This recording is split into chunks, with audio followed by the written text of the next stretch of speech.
Bright learners! Hello! It's time for Chapter 18 of Farmer Boy, Keeping House. Let's go. Uncle Andrew lived 10 miles away. For a week, Mother and Father were getting ready to go, and all the time they were thinking of things that must be done while they were away. Even when Mother was climbing into the buggy, she was talking. Be sure to gather the eggs every night, she said, and I depend on you, Eliza Jane, to take care of the churning. Don't salt the butter too much. Pack it in small tubs and be sure you cover it. Remember not to pick the beans and peas I'm saving for seed. Now you all be good while we're gone. She was tucking her hoops down between the seat and the dashboard. Father spread the lap robe. And mind Eliza Jane. Be careful of fires. Don't you leave the house while there's fire in the cook stove, and don't go scuffling with lighted candles, whatever you do. And Father tightened the reins and the horses started. Don't eat all the sugar, Mother called back. The buggy turned into the road. The horses began to trot, rapidly taking Father and Mother away. In a little while, the sound of the buggy wheels ceased. Father and Mother were gone. Nobody said anything. Even Eliza Jane looked a little scared. The house and the barns and the fields seemed very big and empty. For a whole week, Mother and Father would be 10 miles away. Suddenly, Almanza threw his hat into the air and yelled. Alice hugged herself and cried, What do we do first? They could do anything they liked. There was nobody to stop them. We'll do the dishes and make the beds, Eliza Jane said, bossily. Let's make ice cream, Royal shouted. Eliza Jane loved ice cream. She hesitated and said, Well. Almanzo ran after Royal to the ice house. They dug a block of ice out of the sawdust and put it in a grain sack. They laid the sack on the back porch and pounded it with hatchets till the ice was crushed. Alice came out to watch them while she whipped egg whites on a platter. She beat them with a fork till they were too stiff to slip when she tilted the platter. Eliza Jane measured milk and cream and dipped up sugar from the barrel in the pantry. It was not common maple sugar, but white sugar brought all from the store. Mother used it only when company came. Eliza Jane dipped 6 cupfuls, and then she smoothed the sugar that was left, and you would hardly have missed any. She made a big milk pail full of yellow custard. Then set the pail in a tub and packed the snowy crushed ice around it with salt, and they covered it all with a blanket. Every few minutes they took off the blanket and uncovered the pail and stirred the freezing ice cream. When it was frozen, Alice brought saucers and spoons, and Almanzo brought out a cake and the butcher knife. He cut an enormous piece of cake, while Eliza Jane heaped the saucers. They could eat all the ice cream and cake they wanted to. No one would stop them. At noon, they had eaten the whole cake and almost all the ice cream. Eliza Jane said it was time to get dinner, but the others didn't want any dinner. Almanzo said, All I want is a watermelon. Alice jumped up. Goody! Let's go get one. Alice, Eliza Jane cried, you come right back here and do the breakfast dishes. I will, Alice called out, when I come back. Alice and Almanzo went into the hot melon field where the melons lay around above their wilting flat leaves. Almanzo snapped his fingers against the green rinds and listened. When a melon sounded ripe, it was ripe, and when it sounded green, it was green. But when Almanzo said a melon sounded ripe, Alice thought it sounded green. There wasn't really any way to know, though Almanzo was sure he knew more about melons than any girl. So in the end, they picked 6 of the biggest melons, and they lugged them one by one to the ice house and put them on the damp, cold sawdust. Then Alice went into the house to do the dishes. Almanzo said he wasn't going to do anything. Maybe he'd go swimming. But as soon as Alice was out of sight, he skipped through the barns and stole into the pasture where the colts were. The pasture was very big and the sun was very hot. The air shimmered and waved with heat, and little insects made a shrill sound. Bess and Beauty were lying down in the shade of a tree, and their colts stood near them, waggling their small bushy tails and straddling a little on their long, gangling legs. The yearlings and the 2-year-olds and the 3-year-olds were grazing. All of them lifted their heads and stared at Almanzo. He went slowly toward them, holding out his hand. There wasn't anything in his hand, but they didn't know that. He didn't mean to do anything. He only wanted to get near enough to pet them. Starlight and the other little colt ran wobbling to their mothers, and Bess and Beauty lifted up their heads and looked, then laid them down again. The big colts all pricked up their ears. One big colt stepped towards Almanzo, then another. The 6 big colts were all coming. Almanzo wished he had brought carrots for them. They were so beautiful and free and big, tossing their manes and showing the whites of their eyes. The sunshine glistened on their strong arched necks and on the muscles of their chests. Suddenly, one of them said, "Whoosh!" One of them kicked, one of them squealed, and all at once their heads went up. Their tails went down and their hoofs thundered on the ground. All their brown haunches and high black tails were turned toward Almanzo. Like a thundering whirlwind, those 6 colts went around the tree, and Almanzo heard them behind him. He whirled around. He saw their pounding hooves and big chests coming straight at him. They were running too fast to stop. There wasn't any time to get out of the way. Almanzo's eyes shut. He yelled, "Whoa!" The air and the ground shook. His eyes opened. He saw brown knees rising up in the air. A round belly and high legs rushed overhead. Brown sides went by him like thunder. His hat flew off. He felt stunned. One of the 3-year-olds had jumped over him. The colts were thundering down across the pasture, and Almanzo saw Royal coming. "Leave those colts be," Royal shouted. He came up and said that for a cent he'd give Almanzo a licking he'd remember. "You know better than to fool with those colts," Royal said. He took Almanzo by the ear. Almanzo trotted, but his ear was pulled all the way to the barns. He said he hadn't done anything. Royal wouldn't listen. "Let me catch you in that pasture again, and I'll whale the hide off you," Royal said. "I'll tell Father, too." Almanzo went away, rubbing his ear. He went down to Trout River and swam in the swimming hole till he felt better. But he thought it wasn't fair that he was the youngest in the family. That afternoon, the melons were cold, and Almanzo carried them to the grass under the balsam tree in the yard. Royal stuck the butcher knife into the dewy green rinds, and every melon was so ripe that the rinds cracked open. Almanzo and Alice and Eliza Jane and Royal bit deep into the juicy, cold slices, and every melon, and they ate till they could eat no more. Almanzo pinched the sleek black seeds, popping at him Eliza Jane until she made him quit. Then he slowly ate the last slice of melon, and he said, "I'm going to fetch Lucy to eat up the rinds." "You will not do any such thing," Eliza Jane said. "The idea! A dirty old pig in the front yard." "She is not either a dirty old pig," said Almanzo. "Lucy's a little, young, clean pig, and pigs are the cleanest animals there are.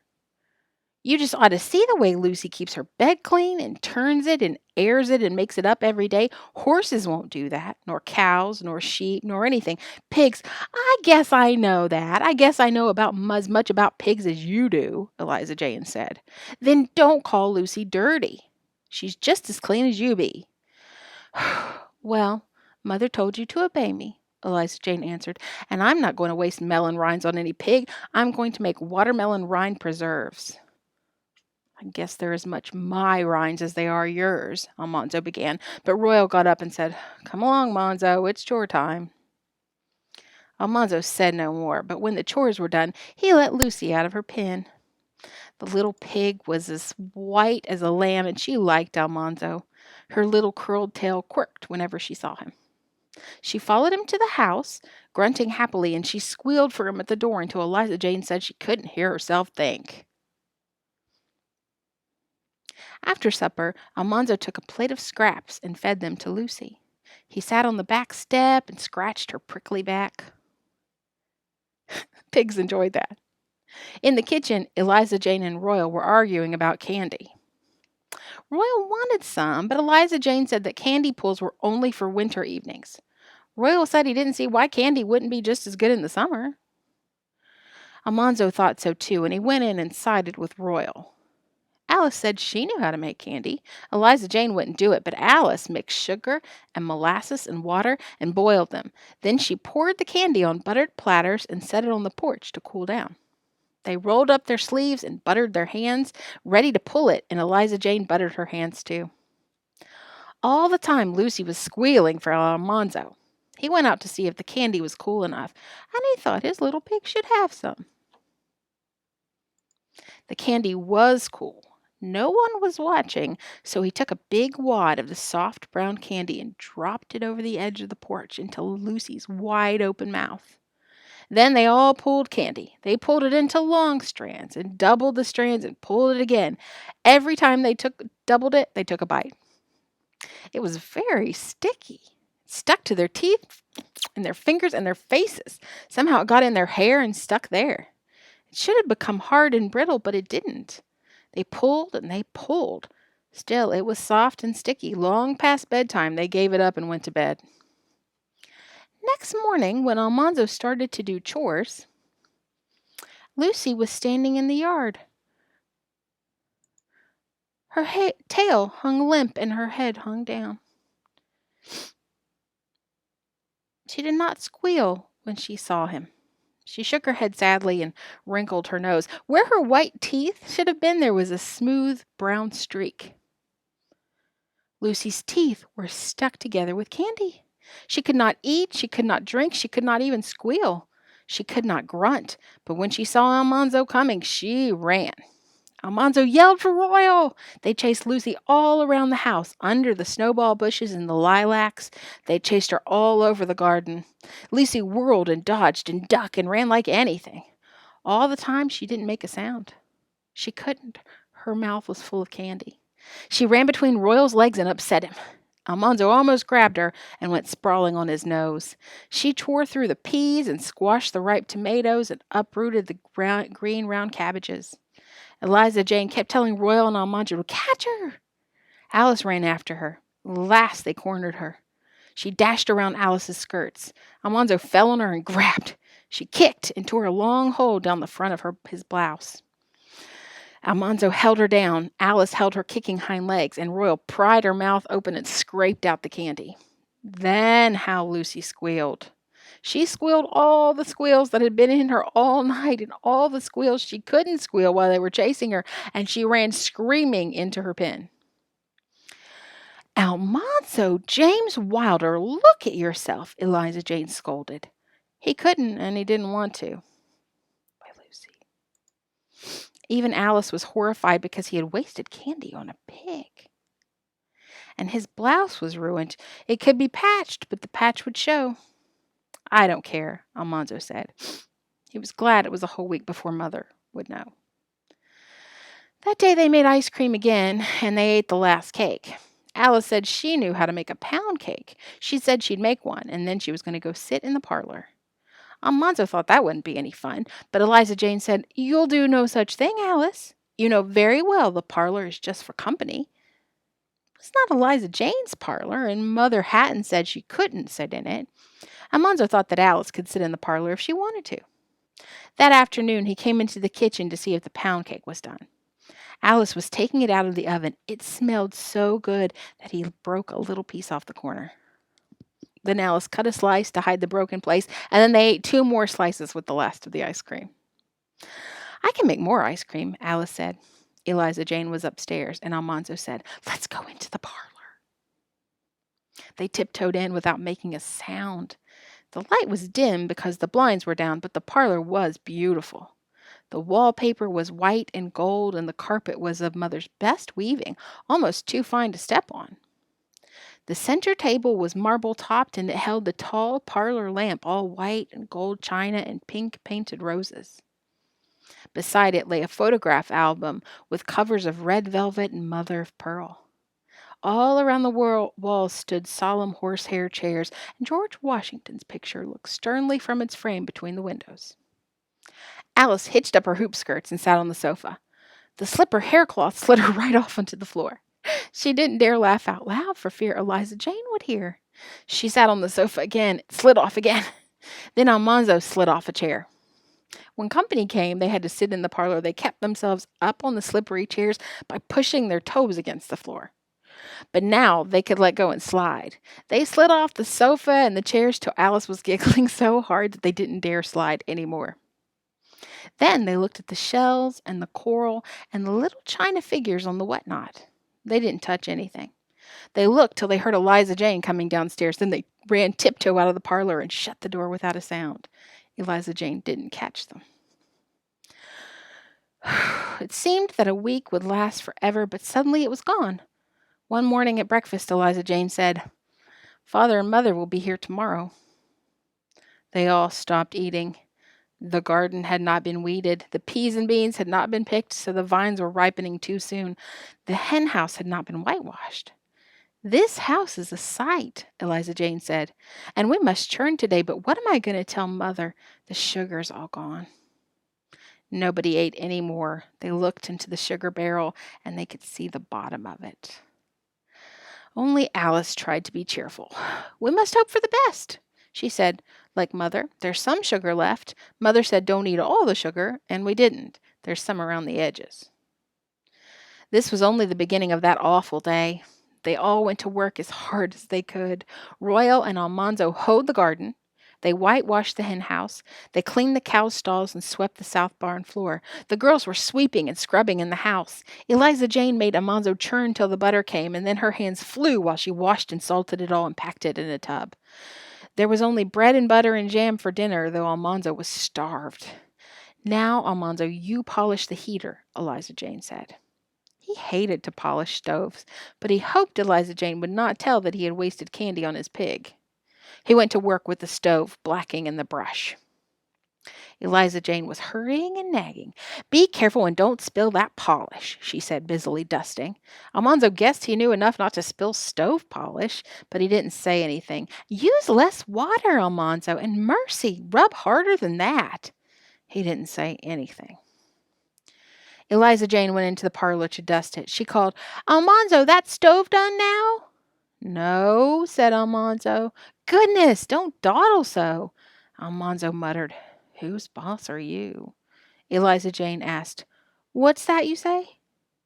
"Nothing," Almanzo said. Eliza Jane came to the door. "You did so say something." Almanzo straightened up and shouted, "I say, whose boss are you?" Eliza Jane gasped. Then she cried out, "You just wait, Almanzo James Wilder. You just wait till I tell Mother." Almanzo didn't mean to throw the blacking brush. It flew right out of his hand. It sailed past Eliza Jane's head. Smack! It hit the parlor wall. A great splash and smear of blacking appeared on the white and gold wallpaper. Alice screamed, "Ah!" Almanzo turned around and ran all the way to the barn. He climbed into the haymow and crawled far back in the hay. He did not cry, but he would have cried if he hadn't been almost 10 years old. Mother would come home and find that he had ruined her beautiful parlor. Father would take him into the woodshed and whip him with the black snake whip. He didn't want ever to come out of the haymow. He wished he could stay there forever. After a long while, Royal came into the haymow and called him. He crawled out of the hay, and he saw that Royal knew. "Manny, you'll get an awful whipping," Royal said. Royal was sorry, but he couldn't do anything. They both knew that Almanzo deserved whipping, and there was no way to keep Father from knowing it. So Almanzo said, "I don't care."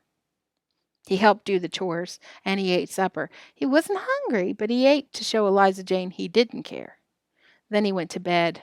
The parlor door was shut, but he knew how the black splotch looked on the white and gold wall. Next day, Father and Mother came driving into the yard. Almanzo had to go out to meet them with the others. Alice whispered to him, "Don't feel bad. Maybe they won't care." But she looked anxious, too. Father said cheerfully, "Well, here we are. Been getting along all right?" "Yes, Father," Royal answered. Almanzo didn't go to help unhitch the driving horses. He stayed in the house.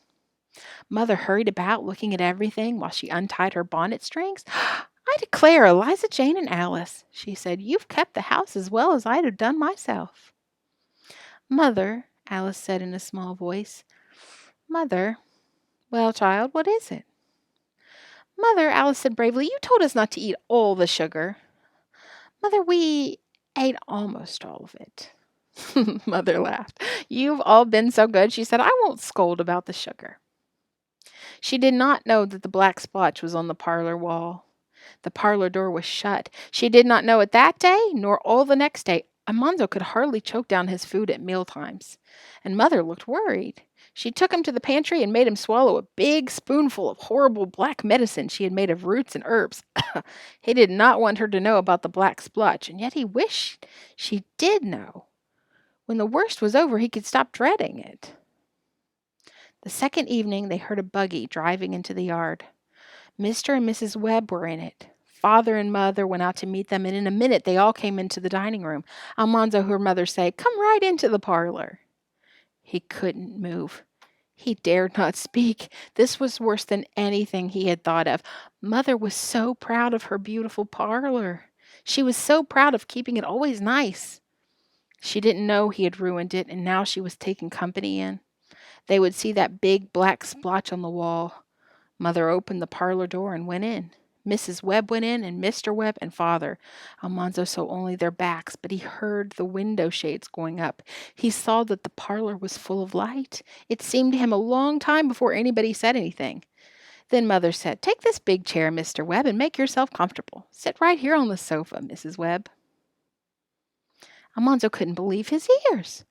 Mrs. Webb said, "You have such a beautiful parlor. I declare it's almost too fine to sit in." Now Almanzo could see where the blacking brush had hit the wall, and he could not believe his eyes. The wallpaper was pure white and gold. There was no black splotch. Mother caught sight of him and said, "Come in, Almanzo." Almanzo went in.